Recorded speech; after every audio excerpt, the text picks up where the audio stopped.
Olá pessoal, tudo bem? Eu sou Estevão Secato, começa agora mais um episódio do Virando a Mesa, hoje com José Oliver, o Head de Inovação do São Paulo Futebol Clube. Prazer te ter aqui, Um José prazer, Oliver. Estevão. Posso te chamar de José, Zé? Como é que o pessoal te chama? Oliver? Acabou ficando é? Oliver. Tem muito José já no futebol. É, muito José. Então, o Oliver trabalha com inovação há um bom tempo, né? Vai nos mostrar um pouco do que é inovação também no futebol, né? Exato. Vamos mostrar que inovar no futebol não é fazer gol de carretilha, nem nada disso, né? Sim, Aliás, sim. porque não é nem inovação isso, né? Sim. Muito tempo Já é antigo. Já é antigo, né? Mas, cara, obrigado pela sua presença aqui. Um prazer enorme ter você com a gente, falar de vários assuntos interessantes, tecnologia e inovação. Eu que agradeço o Muito convite. bom, cara. Vamos lá. O objetivo do programa é mostrar, né, técnica e também soft skill, hard skill, né? O que é, mostrar Sim. um pouco o que é inovação, como que e um pouco da sua carreira também. Então começa contando um pouco, do que você fez até hoje, como é que você chegou nesse cargo e quais que são as suas atividades aí. Boa. Não, primeiro, obrigado pela oportunidade, o convite. É sempre interessante estar mostrando um pouquinho do trabalho que a gente vem fazendo no esporte e inovação em geral. Minha carreira, cara, ela começa na área da saúde. Comecei fazendo um curso na área da saúde, vi que aquilo não era minha praia e precisei entrar em algo que pudesse ser um pouco mais generalista, que eu pudesse me dedicar de forma mais horizontal. E me encontrei depois na tecnologia, né? Uhum. Fiz uma formação em tecnologia e desde então eu venho trabalhando com buildagem de startup, modelagem de negócios. Passei por parques tecnológicos, incubadores, então vivenciei muito essa transição entre a academia e o mercado de trabalho, né? Com muitos pesquisadores entrando ali nesse mundo, tentando criar novos negócios, fazendo a transição de uma pesquisa para um negócio. Então, meu mundo começou ali na inovação, entendendo porque a pesquisa é inovação, né? A academia ela é inovação.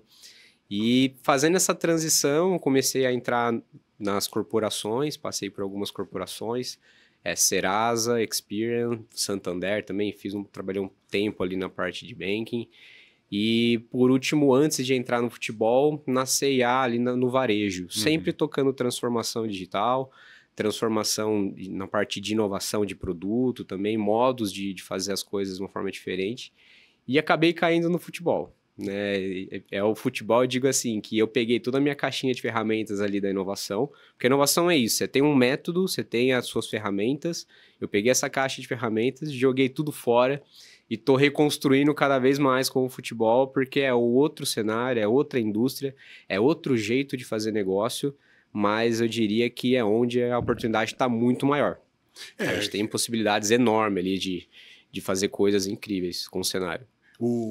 Você falou, né, de jogar tudo fora e repensar, né? É interessante isso, fazer isso ao longo da vida algumas vezes, né? De falar, putz, o que eu sei fazer bem? Eu sei fazer. No meu caso, eu faço muito bem turnaround, faço isso há 15 anos.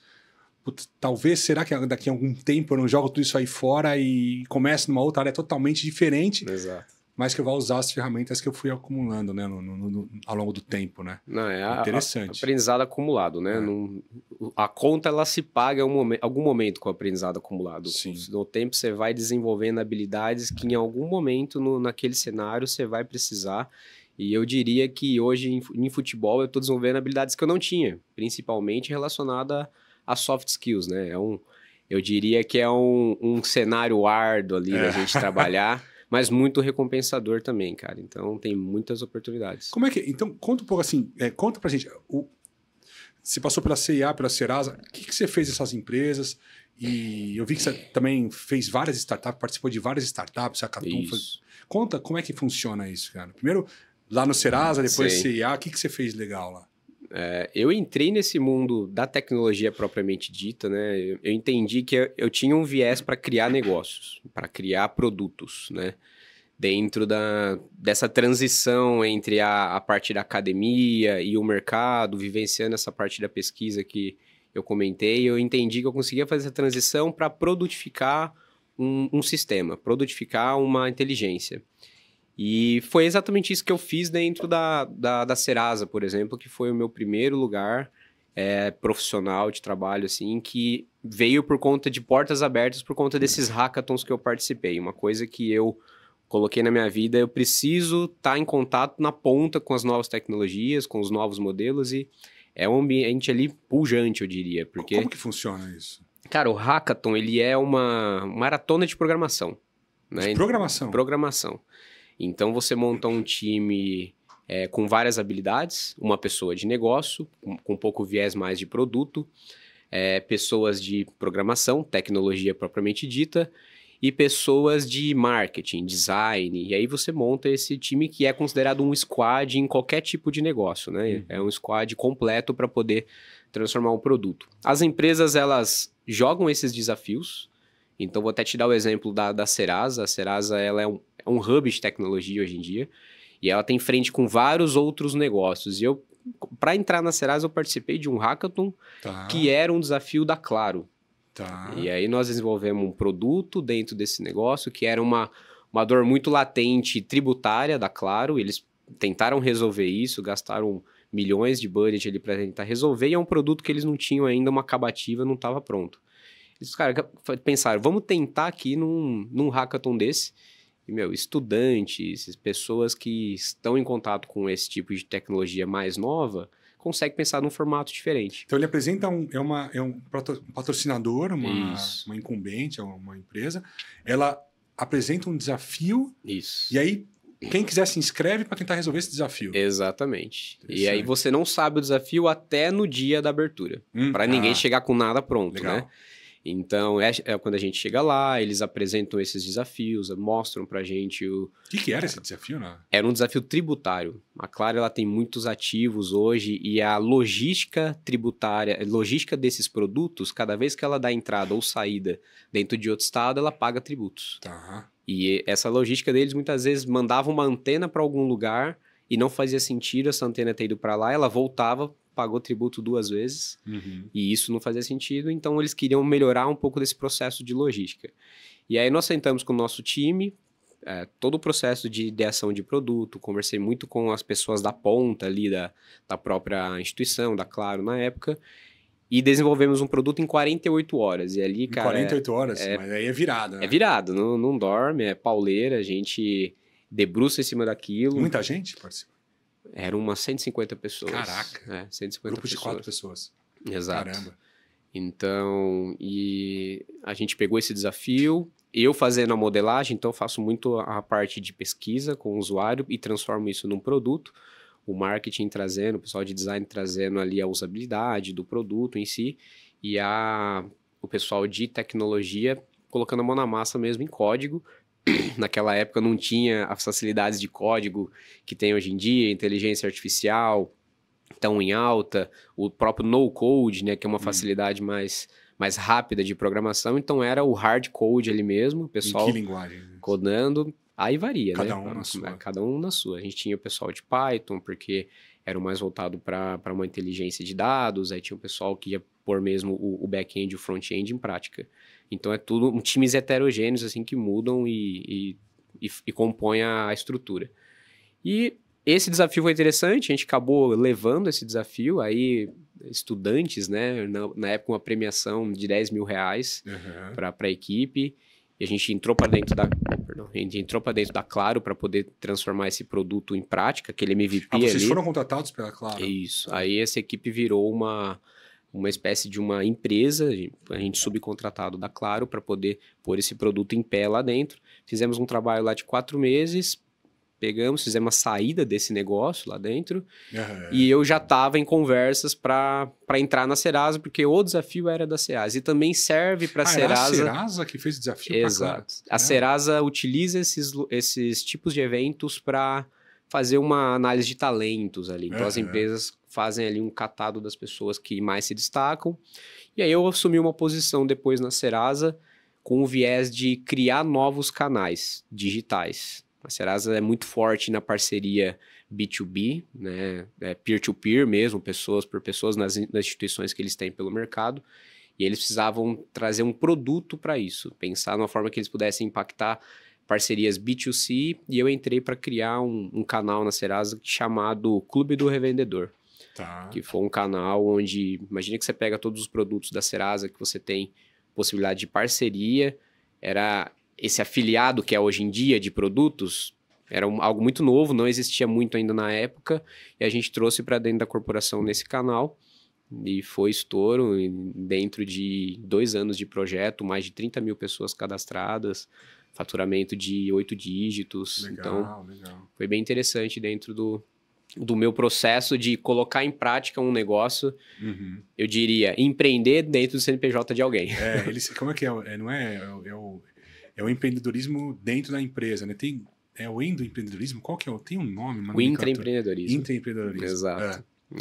E para mim, foi muito um teste de entender, ter essa liberdade de trabalhar, de criar negócio, pensar com estratégia, porque a gente era uma BU muito conectada ali com a presidência, muito mirando no objetivo da companhia. Então, foi muito interessante essa experiência. Bem início de carreira ali mesmo. Mas legal, pô, já começar a carreira com um desafio desse, interessante. Exato. E aí você tombou pro Serasa. Aí você foi pro Serasa. Não, aí eu tombei para dentro do Serasa, né? Aí fiquei ali um período de 2 anos e meio dentro da instituição. Lá também inovação. Exato, nesse produto, né? Nesse produto de criação do canal. Exato. Eu estava dentro de uma BU específica ali para fazer esse ramificado dos produtos que a Serasa tinha de prateleira, mas não conseguia chegar na ponta, né? E distribuir bem. Então foi bem interessante. E aí foram 2 anos e meio lá, a sua equipe foi junto ou foi só você? Não. A equipe da Acabou Claro indo para outros lugares. Lá na Claro foi todo mundo junto? Foi todo mundo junto. Legal. Foi bem interessante. E aí depois o que rolou? Assim, como é que foi? Depois de Serasa? Serasa, depois eu... CIA ou não? Não, foi o Santander. Eu senti muita necessidade de voltar para a inovação. Eu já vinha desse mundo de inovação, né? Eu estava dentro de canais, dentro de tecnologia, em negócios, assim, time de vendas. Então, eu respondia pelo faturamento do meu canal. Então, eu entendi, de fato, como que era na ponta essa parte de vendas e foi bem interessante para desenvolver essas habilidades. Mas eu sentia muito falta de voltar para a inovação. Tá. Porque o que eu gosto é de criar essas novas vendas, de criar esses novos produtos. Então, isso é muito latente em mim. E lá eu estava tocando o processo, né? Eu fiz a criação com a minha equipe, mas a gente tocou o processo de escalonamento, de growth mesmo desse canal. E eu queria voltar para esse ambiente de vamos pensar em novos produtos. E surgiu essa oportunidade no Santander, que é no Lab de inovação do Santander, que fica ali no próprio... no prédio do Santander, lá do centro, não é na Avenida Faria Lima. Então é interessante, lá no Farol Santander, que é outro ambiente, você conecta muito com a matriz, mas é um outro tipo de ambiente de inovação focado em trabalhar com startups. Legal. E foi muito interessante para entender como uma área suporte, né, ela pode ser estratégica, porque a área de inovação era muito estratégica dentro do Santander e as BUs, as áreas demandavam da gente pensar em novos produtos, principalmente quando eles não tinham budget, né? Então, quem fazia um pouco de milagre ali para ir para o mercado e tentar trazer novos produtos, conectando com startups, sem muitas vezes ter esse budget inicial, esse custo inicial para poder tocar o projeto, né? Então, a gente conectava com startups, fazia o chamado scouting de startups, que é buscar startups no mercado que tem fit com as dores internas. Elas podem dar esse match com as oportunidades internas que as áreas têm. E aí, essas startups é um processo bem rígido de POC, né? A prova de conceito. E nessa prova de conceito, durante 2 a 3 meses, eles entregando o produto deles de uma forma que eles possam comprovar a eficácia para dentro da área, como prestação de serviço. Funcionando, a gente escalona para uma contratação. Aí você contratava o serviço da startup, não comprava a startup, contratava o serviço da startup. Ainda não tinha essa frente de fazer parte das ventures, né? Ainda não tinha. Tinha um projeto de intraempreendedorismo, onde a gente criava startups e novos negócios dentro de casa, e aí sim o Santander ficava com um equity ali daquele negócio. Mas era toda uma esteira diferente do que pegar um produto pronto. Era muito mais educacional, por pegar estudantes, pegar o ecossistema para poder tocar esse negócio e criar um negócio do zero com o suporte do Santander. E aí sim fazia parte do equity daquele negócio. Sabe que quando eu trabalhei na Atento, trabalhei com um M&A lá, né? E uma das teses era a aquisição de startups. Legal. Então, tem um contact center lá, né? E aí eu tinha que comprar startups ou para reduzir custo ou para aumentar a receita, né? Sim. Melhorar o UX lá, né? E aí, a nossa tese lá era o quê? Poxa, você startup já vai ter acesso a 400 clientes potenciais, que são os clientes da Atento. Então eu vou te pagar talvez um valuation um pouco menor, Sim. mas a gente vai crescer juntos e eu vou multiplicar teu faturamento por 400. Uhum. Onde a gente barrou, né? Naquela época, né? 2018, a gente barrou no fit cultural, cara. Porque assim, o cara da startup ele estava focado em eficiência. Sim. Eu quero atender 500 ligações por minuto com um RPA, com bot, qualquer coisa. Uhum. E a área comercial da Atento queria vender butts and seats, né? Que era pessoas. Então eu cobro por PA, R$8.000 por mês. Exato. Por PA. A hora que eu ameaçava a remuneração do meu comercial ao colocar a startup, ele bloqueava o acesso à startup aos clientes, Sim. mantendo a empresa naquele ritmo antigo, né? Então imagina, a frustração de todo mundo, né? Do M&A, porque não teve, né, nenhum resultado, do cara da startup que vendeu mais barato, né? E dos acionistas. E para manter a remuneração. Só foi mudar quando a gente... só mudou, na verdade, quando a gente mudou a remuneração. Falei, cara, é uma imposição. Você tem que vender... você tem meta para vender o produto dessa startup. E começou a mudar. Porque senão eles não queriam mexer na remuneração deles aqui. Então essa foi uma das grandes barreiras que eu encontrei nessa época lá. Eu lembro que nessa época eu fiquei sócio de umas 29 startups, 30 startups, vai arredondando. E assim, eu viro mentor, você me dá 2% do equity. Exato. Cara, na minha experiência, as minhas, nenhuma deu certo. Né? Ou porque a gente achava na época que app era startup, o app não é, né? Eu tenho um app, eu tenho uma empresa, né? Ou outro erro, né? Contratar, pagar dev que deu linha, por algum motivo, pegou um pedaço do sinal e não entregou. Eu tive muita dificuldade de mão de obra, né? Ou, cara, sócios que começam, porque começar uma startup e precisar contar com a remuneração para se manter em 6 meses, talvez não vire o negócio em 6 meses para começar a te pagar o teu salário. Né? Então, os sócios tinham que sair e abandonar para voltar para uma carreira convencional, entendeu? Então, essas foram as dificuldades que eu encontrei aí nessa minha época.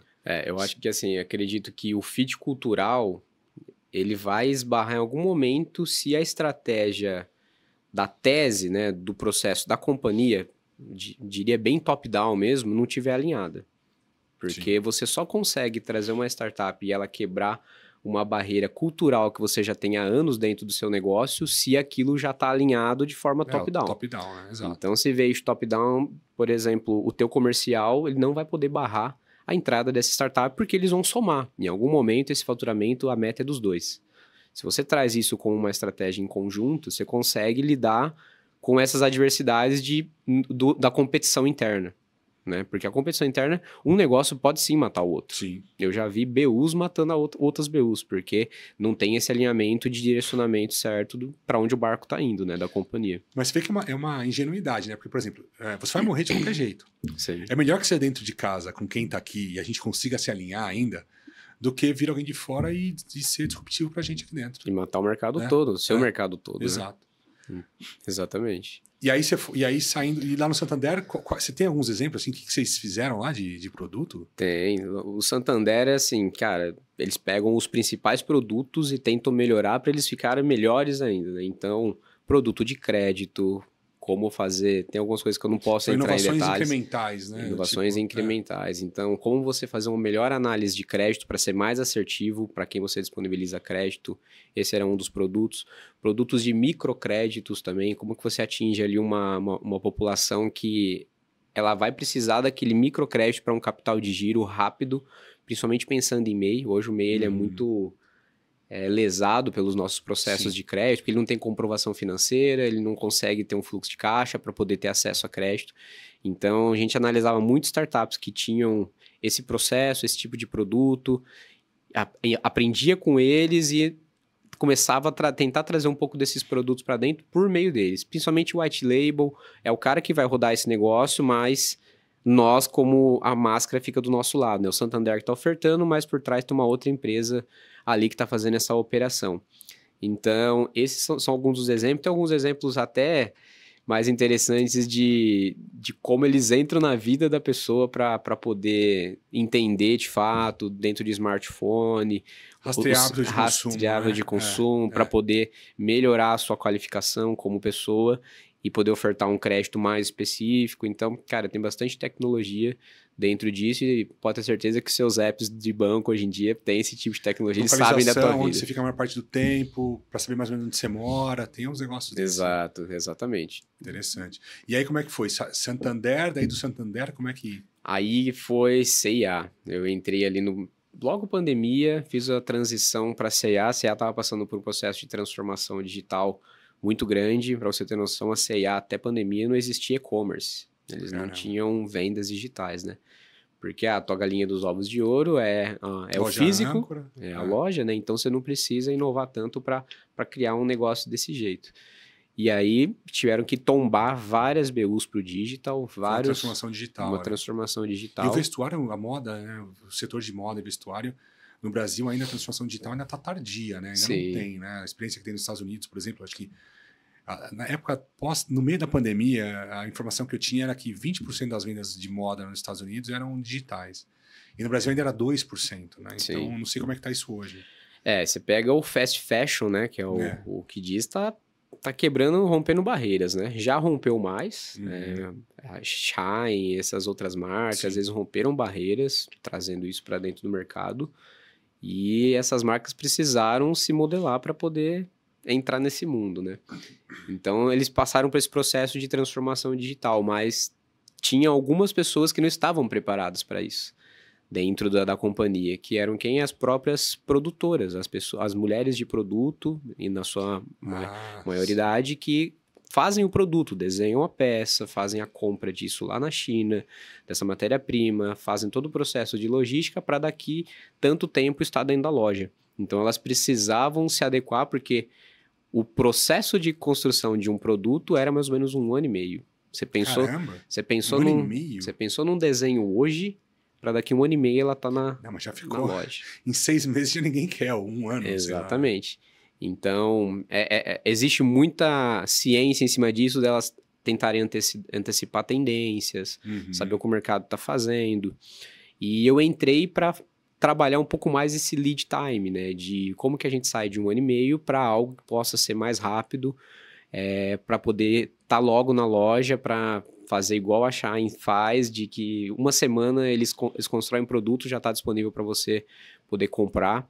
Então, a gente trabalhou esse, eu digo, tombamento ágil, né? Da agilidade. Aquilo que eu pegava de tecnologia, da agilidade, né? As metodologias Scrum, Kanban, e como a gente aplicar isso no dia a dia para essas pessoas de produto que faziam ali a construção de novas marcas. E aí a gente tombou 23 times dentro da C&A para trabalhar esse processo de agilidade. E, cara, não foi fácil, né? Imagino, porque né? você tem que falar para uma estilista que agora ela tem que trabalhar num formato de agilidade. Vamos ter que fazer daily, vamos ter que fazer weekly, vamos ter que fazer fechamento. Mas e o processo criativo? Onde é que fica? Exato. Eu preciso do meu tempo. Exatamente. Então, assim, nós tivemos alguns times que se adequaram rapidamente e aí eles conseguiram testar isso rápido e o lead time diminuiu absurdamente. A gente até pegou alguns times para fazer teste, chamado de Trend, por exemplo, que em uma semana sim o produto era pensado e ele estava na loja, mas com uma escala muito menor.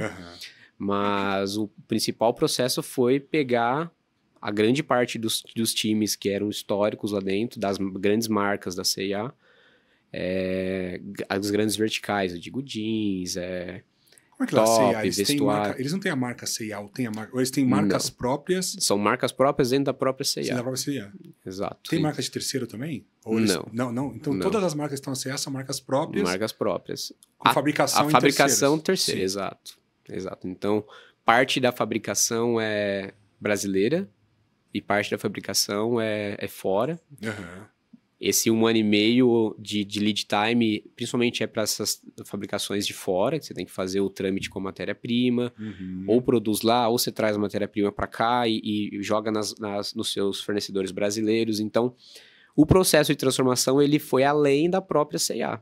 As estilistas entraram nesse negócio mas a gente tinha que bater lá no A cadeia fornecedor. toda tem que se adaptar, né? Exato. Bater lá no fornecedor e falar, cara, se antes a gente trabalhava com lead time de 3 meses, 4 meses, agora nós vamos ter que diminuir para 15 dias.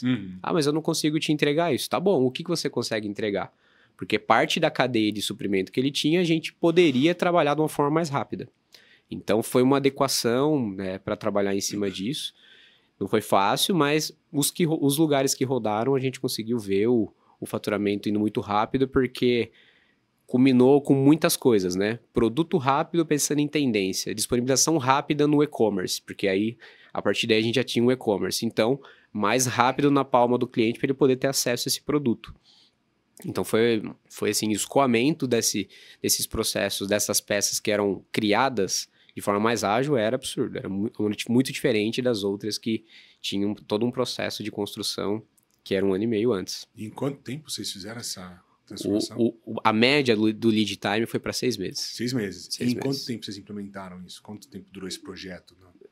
Eu saí de lá e ainda estava rolando. Ainda tava mas rolando, é 1 ano e meio ali implementando todo esse processo de transformação. É que também é constante, né? Acho que não tem começo, meio e fim, né, Não. cara? O negócio você tem que manter ali o tempo inteiro buscando eficiência, né? Sim.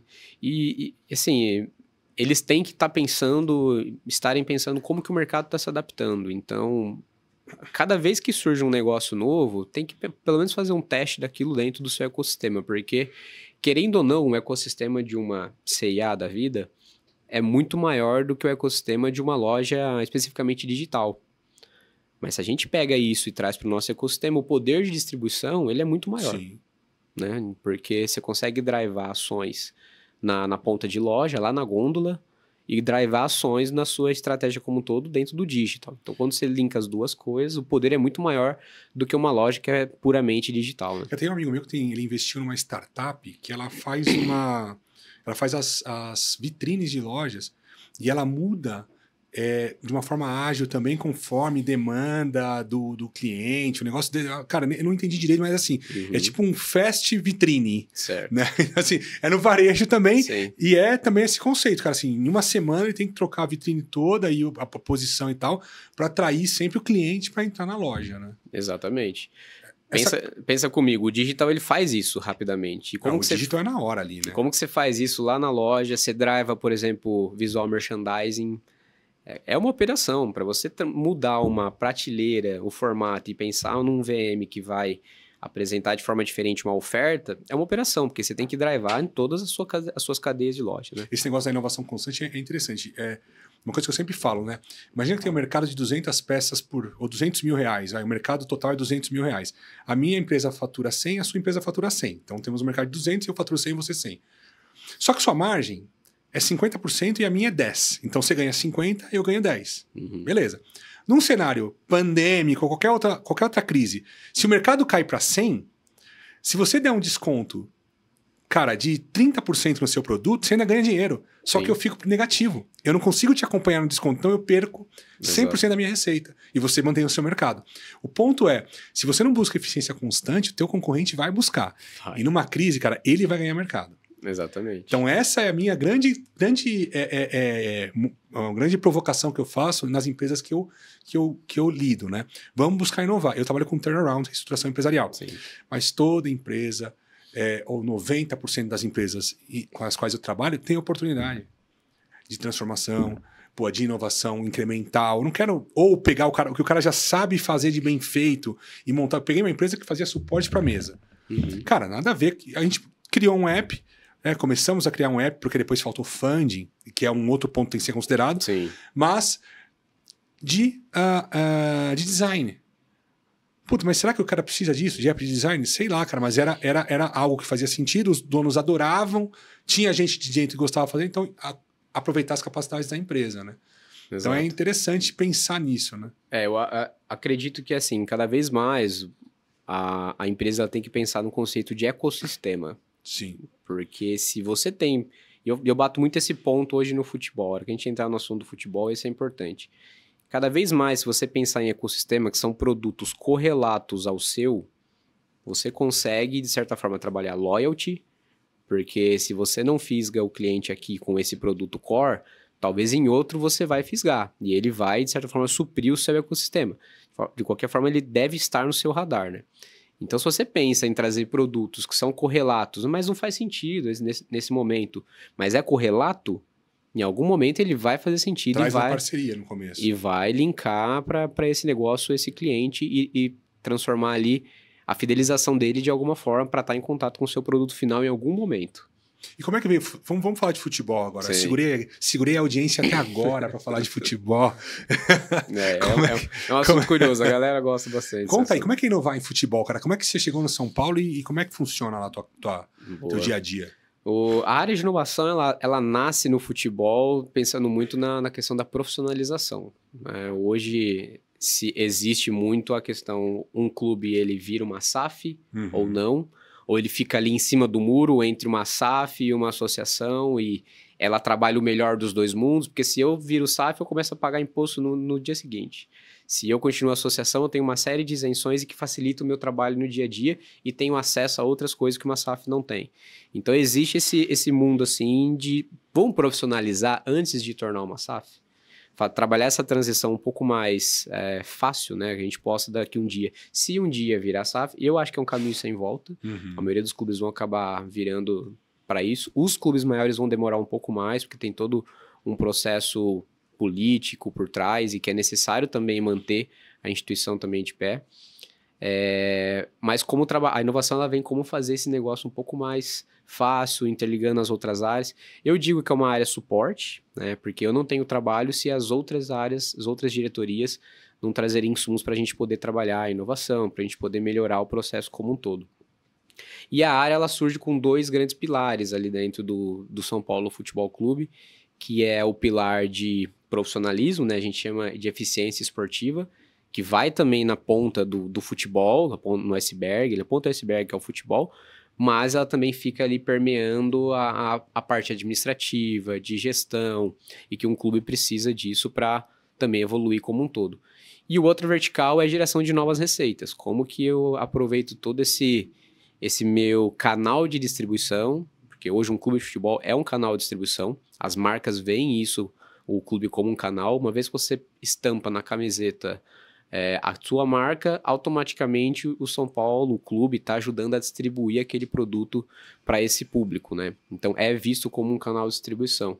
Como que eu pego isso, aproveito e coloco outros produtos, faço um ecossistema mais facilitado e pego o dinheiro que muitas vezes está na mesa, né? Que não está sendo aproveitado e que tem a oportunidade da gente pegar. E a área surge com esses 2 grandes pilares e, enfim, temos vários projetos hoje dentro dessas linhas que tentam trazer o torcedor para mais próximo, trazer o patrocinador de uma forma mais interessante para ele, entrar nesse negócio também, e que o ecossistema como um todo, ele alavanque, né?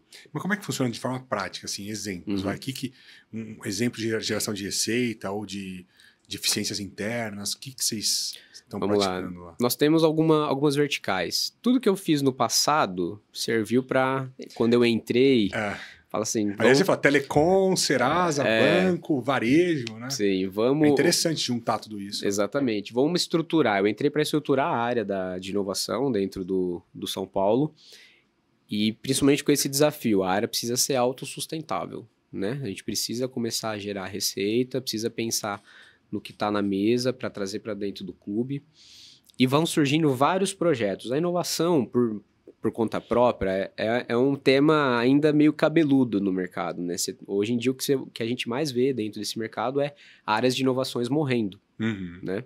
E a gente vê um clube trazendo uma área de inovação de forma estrutural para dentro de casa, como uma diretoria, para poder transformar isso. Então, o grande ponto é como que a gente agrega valor pro clube, né, de forma rápida, sem ser somente dinheiro, porque a inovação por conta própria, o ROI, ele demora um pouco mais, né? Mas que a gente também mostra esse valor para o mercado. Então, nós temos alguns projetos lá, vou dar um exemplo aqui, que você falou do Venture Building, né? Nós temos o Venture Building. A gente sabe sim que nós temos esse ecossistema de que o torcedor, ele vai comprar do São Paulo. Ele não vai comprar do Corinthians, claro. Ele não vai comprar do Palmeiras, ele vai comprar do São Paulo. Então, talvez seja uma das indústrias com o menor CAC. Né? O menor CAC hoje em dia. Né? A fidelidade do cliente é extrema. Esse custo de aquisição ali do cliente, ele é muito baixo quando você faz um projeto que faça sentido. Né? Não adianta também pensar que qualquer coisa que a gente vai plugar no futebol que vai ser grande, vai vender, então tem que fazer sentido. E aí a gente vem com esse projeto de Venture Building, que é para pensar de uma forma de ecossistema também, quais outras oportunidades a gente tem de ganhar dinheiro com esse ecossistema de hoje 22 milhões de torcedores, que são São Paulinos, sem ser com o Match Day, porque querendo ou não, o Match Day, o dia do jogo, nós temos lá 60 mil pessoas dentro do Morumbi, do estádio.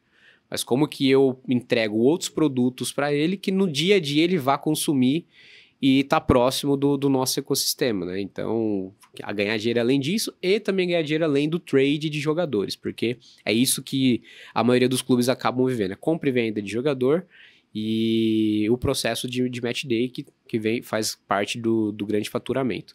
Então, você vê o clube criando sócios torcedores, mas sempre tem possibilidade de melhorar esse sócio torcedor. A inovação entra aí trazendo algumas melhorias incrementais de sistema, tentando fazer esses links de campanha, conectando com o que outros clubes estão fazendo. A gente tem muito essa expertise de fazer a pesquisa do mercado lá fora. A gente se inspira muito no mercado americano, porque... eles são bons São bons. Eles são bons em monetizar as coisas, né? Exato. Desde beleza, parque nacional até esporte. Sim. Eu digo assim, a comparação você pega um jogo lá, é a mesma o nível de futebol às vezes é da nossa terceira divisão aqui, mas receita... é um show que eles fazem, transformam isso num show e jogam lá em cima as formas de monetizar, que faz as empresas quererem estar próximas, o que aumenta a possibilidade de investimento, patrocínio, e faz o fan engagement, né, aumentar muito mais. Sim. Porque eles estão próximos disso no dia a dia. E aí, quando eu falo de Venture Building, a gente analisa internamente oportunidades e a gente constrói isso com o mercado. Então, a gente conecta com empresas que podem ajudar a criar esse produto, que querem plugar no São Paulo e também distribuir para a mídia, como se fosse uma espécie de um patrocínio, mas por trás é o produto São Paulo. Tem muita coisa engavetada ainda que eu não posso entrar no detalhe, mas... Esse é o mecanismo. E também a construção de startups do zero dentro do nosso negócio, que são dores internas. Então, uma vez que eu trabalho eficiência esportiva, eu tenho dores ali internas, que eu crio startups, faço essa buildagem, uso o São Paulo como laboratório de testes. Uma vez funcionando, isso vai para o mercado. Vender para o Corinthians, vender para o Palmeiras, porque são... Sim, dinheiro né? Nossa nota fiscal que está sendo emitida ali para poder a gente aumentar o nosso lucro também. Então, são uma das coisas que a gente vem construindo internamente quando a gente fala de geração de receita. O que eu acho também bastante interessante é o uso da tecnologia também na gestão esportiva, né? Na gestão de carreira da molecada, né? Puta, esse cara é top performer, não é? Estatisticamente, tratar, né, a carreira e o desenvolvimento do jogador, identificando onde ele pode melhorar. Puta, usando tecnologia para isso é interessante. Tecnologia na estratégia de jogo também é legal, né? Tem bastante gente, eu conversei com algumas pessoas que estão indo nessa linha. Ex-treinadores que estão montando empresas para atender os clubes e as SAFs. Eu diria que o mercado está ficando cada vez mais profissional. Então você vê pessoas do corporativo entrando nesse mundo porque entenderam que tem uma oportunidade. E quando você fala de análise de performance, fala de trabalhar a tecnologia dentro de campo, eu diria que é o lugar que talvez mais chamou a atenção da tecnologia no começo, porque futebol é futebol, né? É o que chama a atenção dentro do clube de futebol, mas é um dos mais difíceis de ser colocado totalmente em prática, porque não é um negócio rápido. A gente plugou aqui uma tecnologia de análise de desempenho de atletas, no dia seguinte esse clube vai performar. Não, vai depender de uma série de ações que vai desencadear em treinamento, em recovery desses atletas, de um jogo para o outro, para isso, daqui a pouco, resplandecer ali, mostrar dentro do próximo jogo, né? Estratégia do treinador que vai olhar para isso e colocar em prática. Do ponto de vista do clube, tem a precificação do jogador. Isso, Né? exato. Será que ele está na curva máxima de valorização para o clube? Não está na hora de vender para um outro clube que vai fazer melhor uso? Né? No meu plantel, será que esse cara está bem aplicado? Né? Usa-se tecnologia para isso, né? Usa-se. E eu diria que essa é uma das melhores dentro dos clubes hoje em dia. Porque é o principal ativo, né? O principal ativo de um clube é o próprio atleta. Como eu disse, parte da principal receita vem do trade de jogadores e outra parte do match day, do jogo em si, do espetáculo ali. Então, esse é um dos principais. Então, eu diria que os clubes são mais evoluídos nesse ponto, até para saber, puta, se eu não vender esse cara agora, daqui a pouco ele vai perder valor de mercado e eu perdi dinheiro. Sim. Então, agora que é o melhor momento de fazer aqui, diria, o pitch desse atleta para um outro clube e vender ele ganhando na alta dele. Né? Agora, a impressão que eu tenho, a gente está falando também com empresas SAFs, né? Clubes da série B, C, D, vários deles estão pensando em SAF. Sim. Eu acho que a tecnologia, nesse caso, ela ainda não permeia. Assim como fora do futebol, quem tem empresa menor, né, cara, algumas, né, não dá para generalizar, mas a grande maioria ainda não consegue ter acesso a esse tipo de tecnologia, né? Pô, tava falando num clube do interior de Minas Gerais, né? O cara não sabe, Sim. mal ele sabe, entendeu? Gerenciar aquele negócio, o campo de futebol dele. Né? Então, acho que a hora que um desafio, né? Pô, você lança uma startup dessa que funcione, esse vai ter um custo reduzido também, você democratiza, você traz todo mundo pro mesmo nível, né? Pelo menos de informação, né? Eu diria que a oportunidade tem. Esses clubes, eles não têm budget para entrar nesse negócio. Nesse tipo de produto não é sexy ainda para os dirigentes, porque eles estão acostumados a fazerem do jeito histórico, de fazer o processo de treinamento, né? Você vai chegar num grande treinador hoje, que tem títulos e falar para ele, ó, você está fazendo errado, você precisa pôr tecnologia. Ele vai pegar aqui o histórico dele e vai falar, olha aqui... Fala pro Renato Gaúcho que ele tá... eu não citei nomes aqui de treinadores. Não, porque ele, que historicamente, né, cara, eu vejo uns TikToks dele metendo o pau nos jornalistas ali, imagina chegar pra um cara desse e falar, pô, agora você tem que se adaptar aqui ao teu modo de trabalhar. Sim. Mas eu acho que isso aí no futebol, em qualquer tipo de empresa. Né? Veja os caras da Atento lá, de 6 anos atrás. Sabe, essa visão retrógrada que tem que acabar, né? Sim, mas concordo com você que startups que vão para esse caminho, elas têm que acertar o modelo de negócio, porque a maioria dos clubes não tem grana para poder colocar na mesa para esse tipo de ação. Elas têm que pensar em como fazer a roda girar comercialmente sem precisar depender 100% do clube. Sim. Então, o clube, ele é detentor hoje da imagem. Se plugar uma empresa dentro do negócio, ele consegue expor isso e aumentar o produto daquele fornecedor. Então, quando é feito isso, dessa forma, o clube sempre vai pedir ou uma grana na frente para essa empresa poder entrar, porque a imagem está plugada e esse é um produto comercialmente já muito bem estabelecido, que é a direito de imagem, né, de uma marca, e colher royalties disso. Então, tem todo um processo que a startup ela precisa se adequar para fazer sentido também para o clube poder rodar isso dentro de casa. Pô, legal, meu. E quais são os próximos passos lá no São Paulo? Aonde essa área pode chegar? Legal. Tem algumas coisas para sair aí que eu diria que vai colocar a gente num patamar bem interessante como clube. O mercado em geral brasileiro ainda não está tão preparado para trabalhar nesse formato, como eu te falei, de ecossistema.